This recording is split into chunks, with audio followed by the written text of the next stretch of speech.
Hello everyone, welcome to my channel sweet and shower. আশা করি সবাই ভালো আছো। তো আজকে আমি তোমাদের সঙ্গে শেয়ার করব এগ রোল। এগ রোলটা বানানোর জন্য আমি এখানে নিয়ে নিয়েছি শসা কুচি, পেঁয়াজ কুচি, লঙ্কা, বাদাম এবং ডিম, আর আগে থেকে মেখে রাখা ময়দা। আমি ময়দাটা আগে থেকে মেখে রেখেছিলাম। তারপর একে একে লেচি বানিয়ে নিলাম। লেচি বানানোর পর লেচিগুলোকে বেলে রুটি বানিয়ে নেব। রুটি বানানো হয়ে গেলে আমি রুটিগুলোকে একে একে সেঁকে নেব। অ্যাকচুয়ালি রুটিগুলো সেঁকে নিলে না, এরপর যখন ভাজা হবে তখন একদমই কাঁচা কাঁচা থাকবে না। অনেক ক্ষেত্রে রুটিগুলো কেমন কাঁচা কাঁচা থেকে যায়, তো সেই ক্ষেত্রে যদি সেঁকে নিয়ে ভাজা হয় তো খুব ভালো হয়। তারপর আমি তাওয়ায় তেল দিয়ে দিলাম। তেলটা গরম হয়ে গেলে আমি রুটি ছেড়ে দেব।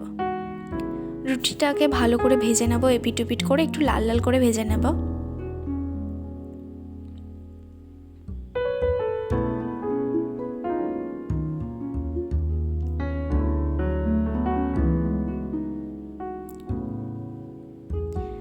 এখানে লাল লাল করে আমার রুটি ভাজা প্রায় কমপ্লিট।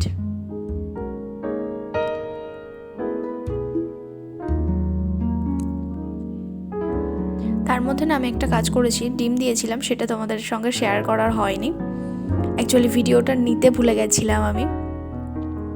তারপর ডিম দিয়ে আমি রুটিটাকে ভেজে নিয়েছি।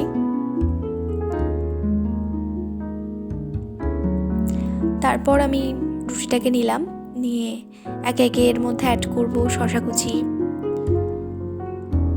তারপরে দিয়ে দিলাম পেঁয়াজ কুচি। যে যতটা লঙ্কা খাও সেই পরিমাণে লঙ্কা অ্যাড করবে। আমি একটু বেশি লঙ্কাই খাই, তো আমি একটু বেশি করেই দেবো লঙ্কাটা।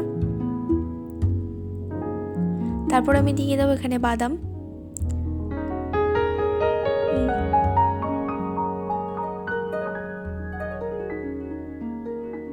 তারপর আমি এখানে অ্যাড করছি টমেটো সস।